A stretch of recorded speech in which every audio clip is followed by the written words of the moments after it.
Sedangkan yang disembah, yang disembah itu adalah zat.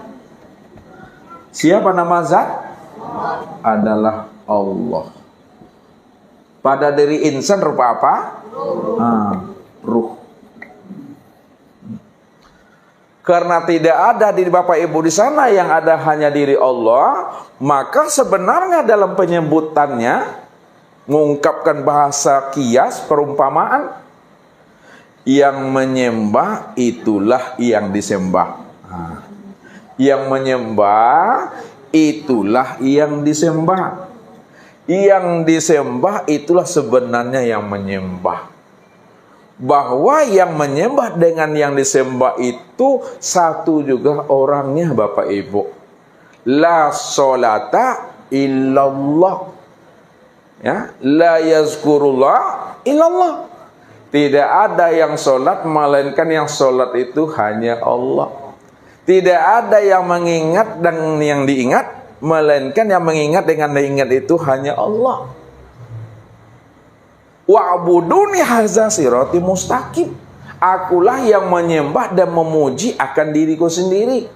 Tak ada siapa-siapa di situ. Kalau Allah cuma yang ada, yang menyembah itulah yang disembah itulah sebenarnya menyembah, hanya diri Allah semata-mata. Untuk apa Allah melakukan penyembahan pada diri sendiri?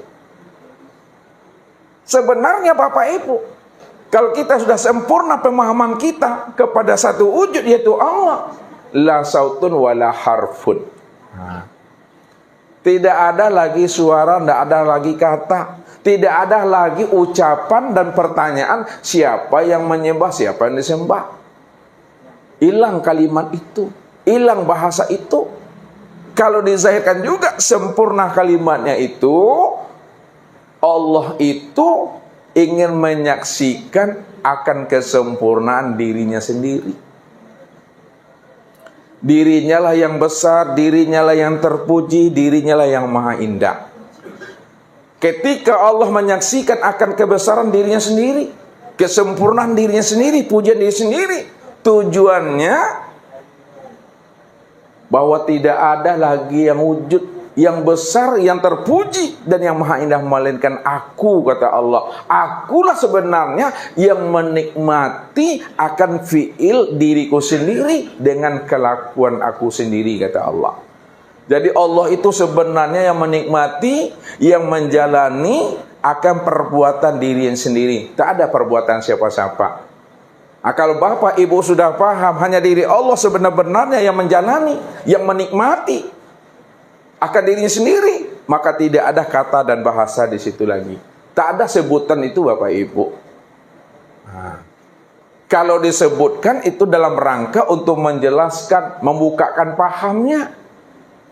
Sebab kalau tidak disebutkan dengan ucapan, dengan kata-kata, orang tidak akan pernah paham dan mengerti siapa dirinya yang sebenarnya.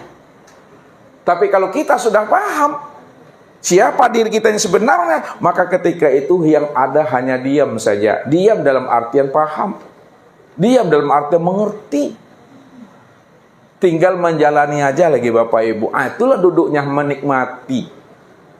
Jadi semua aktivitas yang diperbuat setelah kita mengenal dan memahami akan sejatinya diri, tiada lain adalah Allah itu sendiri. Disitulah kita menikmati saja dalam menjalani hidup ini. Ya. Tetap kita bersyariat, itu bahasanya. Tetap juga keluar bahasanya. Tapi yang bersyariat itu bukan diri Bapak Ibu. Tetap bertorikat, tapi yang bertorikat itu bukan diri Bapak Ibu. Tetap berhakikat dan bermakrifat, namun yang berhakikat dan bermakrifat itu bukan diri Bapak Ibu, hanya diri Allah semata-mata. Kalau hanya diri Allah semata-mata, maka tidak pula disebut lagi Allah itu bersyariat. Tidak lagi pula disebut Allah itu bertorikat. Tidak lagi pula disebut Allah itu berhakikat dan bermakrifat. Cukup Allah saja. Kalau dah paham kita cukup Allah saja, maka cukup Allah itu pun tak boleh diucapkan. Mengerti aja lah tuh. Ani yang sela, antuk sela. Itu maksudnya. Aniang dan nantok bukan awak nak mengecek Bapak Ibu. Tetap awak mengecek, tapi awak sadar yang mengecek itu tiada lain adalah yang mengecek itu. Tetap awak berkata, berbicara, namun yang berkata dan berbicara itu tiada lain si kalam itu.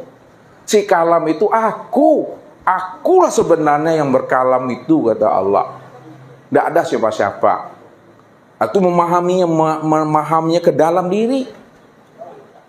Makanya kalau kita tidak menyaksikan Allah, yang wujud pada diri sendiri, yang berbuat pada diri sendiri, maka apapun macam bentuk amal ibadah, maka amal ibadah kita itu termasuk amal ibadah yang hampa. Amal ibadah yang kosong, yang tidak bernilai. Man abdal asma dunal makna fahuwal kafir. Siapa yang menyembah nama tapi tak mengenal diri yang punya nama, itulah yang katakan namanya kafir. Kafir itu artinya tertutup hatinya untuk mengenal diri yang sejati itu. Tak memahami siapa yang hak itu. Tak paham dan tidak mengerti dia. Siapa diri yang sebenar diri itu sebenarnya. Nah, sesungguhnya diri yang sebenar diri yang sejati, diri yang hak, diri yang hakiki itu tiada lain adalah diri sendiri. Diri sendiri inilah sebenarnya wujud daripada diri yang sejati. Itulah yang bernama Allah itu Bapak Ibu. Nah, ketika itulah Bapak Ibu telah dikatakan namanya bersyahadat tuh. Nah, ketika itu Bapak Ibu namanya telah menyaksikan Allah nyata pada Muhammad, pada diri sendiri yang disebut insan. Setelah paham kita menyaksikan Allah nyata pada Muhammad, pada diri insan, disitulah muncul namanya suatu kalimat syahadat diri. Nah, cukup di dalam duduknya. Syahadat diri itu betul-betul menyatakan pada diri tidak ada yang wujud pada kulit, daging, urat, tulang, limpa, hati, jantung, rabu, empedu, buah punggung, ruh dan sir, melainkan hanya Allah. Allah, diriku itu yang bernama Muhammad. Jadi untuk mengingatkan kembali kaji kita minggu yang lalu, Bapak Ibu yang menjawab, Ustadz memberi pertanyaannya. Ya, kita sebut Tuhan. Tuhan itu ya punya diri. Tuhan itu punya diri. Tuhan itu punya wujud diri. Ada dirinya, ada wujud dirinya. Dan Tuhan itu juga punya rupa wujud dirinya, rupa dirinya. Dan Tuhan itu juga punya rahasia dirinya. Rahasia diri. Bapak Ibu yang menjawab nih, Ustaz tunjuk-tunjuk aja lah ya. Mulai dulu dari Pak Doni dulu. Pak Doni, kalaulah Tuhan, bahasa Arabnya Rob, ya, atau ilah, ilah. Kalau Tuhan itu punya diri, Pak Doni, siapa nama daripada diri Tuhan itu? Yang lain ya. Tuhan itu kan punya dirinya tuh. Siapa nama diri Tuhan? Bantu Pak Haji Parjo. Tuh dia Bapak Ibu. Tuhan itu punya diri, tapi dirinya itu bernama Allah. Yang kedua lagi, Ustaz mau tunjuk lagi, namanya Dewi. Tuhan itu juga punya wujud diri.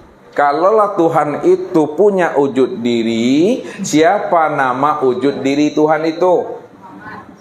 Muhammad. Ya. Nama wujud dirinya adalah Muhammad. Yang ketiga, Pak Andre lagi. Minggu kemarin kena, sekarang keluar juga namanya lagi. Kalau Tuhan itu punya rupa dirinya, siapa nama rupa diri Allah itu? Adam, alhamdulillah. Adam. Adam itu nama rupa dirinya. Kemudian, yang terakhir, ibu-ibu lagi. Ibu Sri. Rahmi, bantu ketiga-tiganya berselamat. Karena tidak boleh pulang yang tiga tuh. Insan, Ustaz. Alhamdulillah insan. Insan. Ini Bapak Ibu. Jadi kalau dibahasakan Allah menyebut dirinya, lihat. Allah namaku. Allah tuh namaku. Kata siapa tuh? Ya, kata Tuhan tuh. Tuhan tengok. Allah tuh nama diriku.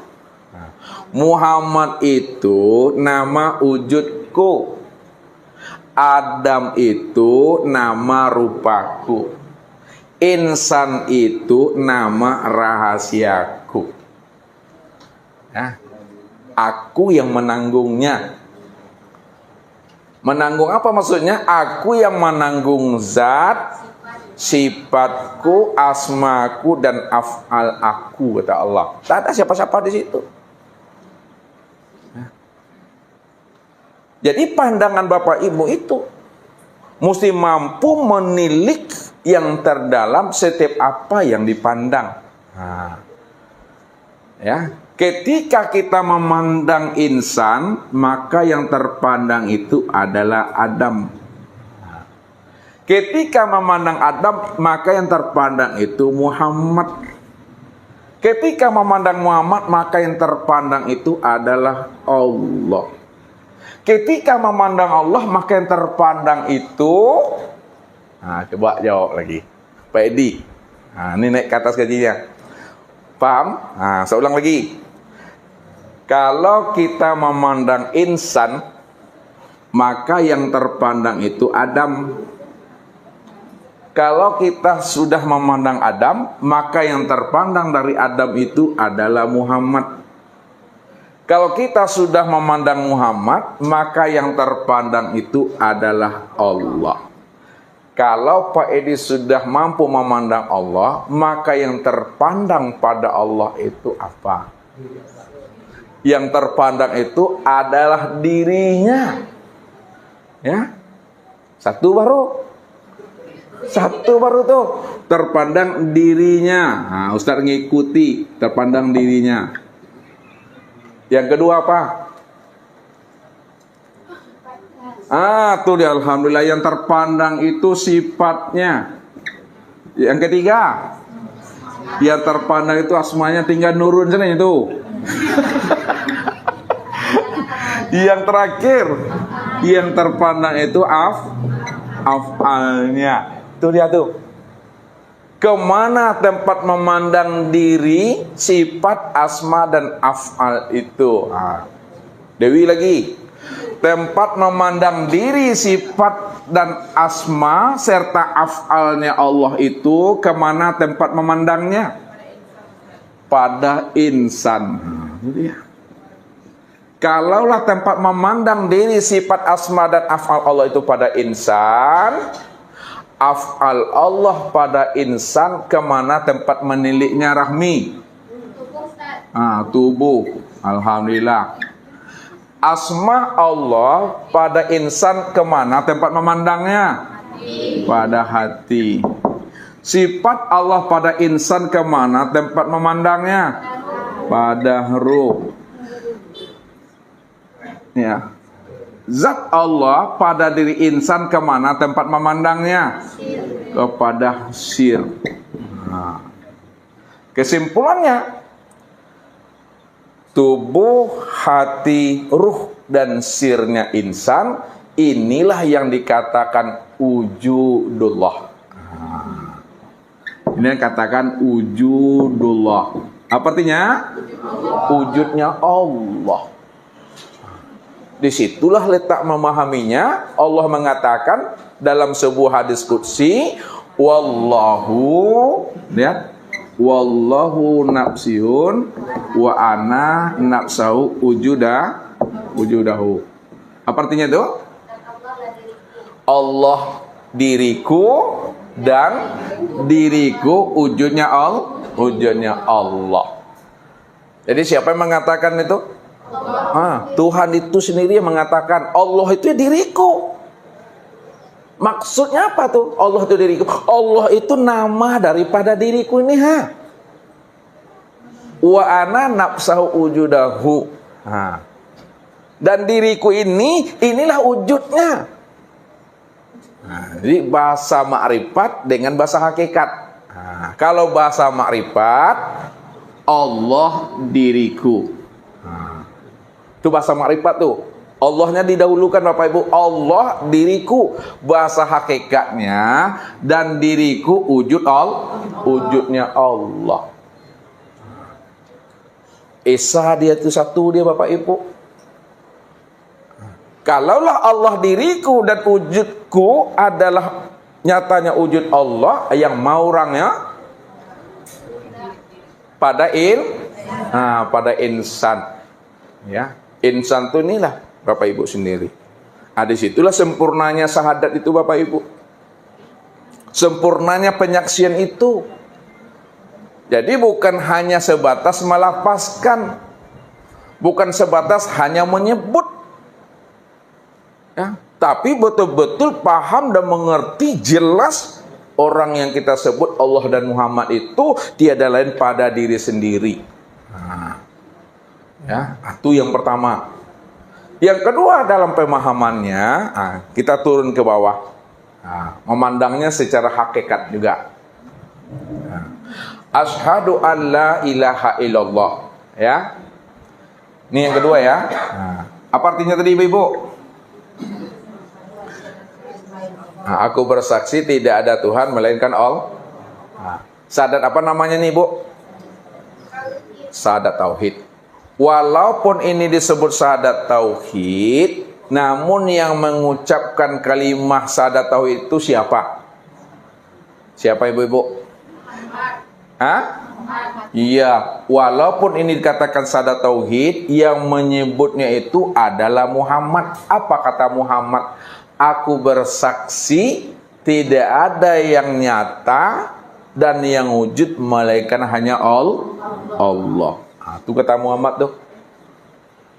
Sedangkan syahadat Rasul yang mana lapasnya Pak ala sebelah Pak Andre nih? Syahadat Rasul yang mana lapasnya Pak? Ini syahadat Rasul, tapi yang menyebutnya siapa? Allah. Yang menyebutnya Allah. Aku bersaksi kata Allah bahwa Muhammad itu adalah pesuruhku. Muhammad itu pesuruhku. Makna di balik itu sebenarnya, lihat makna di balik itu, diri yang zohir ini menyatakan diri yang batin. Lihat makna di balik kalimat itu sebenarnya diri yang zohir menyatakan diri yang batin, dan diri yang batin juga menyatakan diri yang zohir. Muhammad menyatakan Allah dan Allah juga menyatakan Muhammad. Muhammad bersaksi kepada Allah, Allah juga bersaksi kepada Muhammad. Apakah Muhammad dan Allah itu dua wujud yang berbeda? Dua wujud yang berlainan? Tidak. Kalaulah Muhammad dan Allah bukan dua wujud yang berbeda, bukan dua wujud yang berlainan, hanya satu, itu maknanya Allah itulah yang menyaksikan dirinya sendiri di luar dirinya yang bernama Muhammad. Itulah maksudnya la sholata illallah, la yazkurullah illallah, la ma'bud illallah. Tidak ada yang sholat, tidak ada yang ingat, tidak ada yang menyembah, melainkan hanya Allah semata-mata. Disitulah letaknya Allah itu, wujudnya kiamat.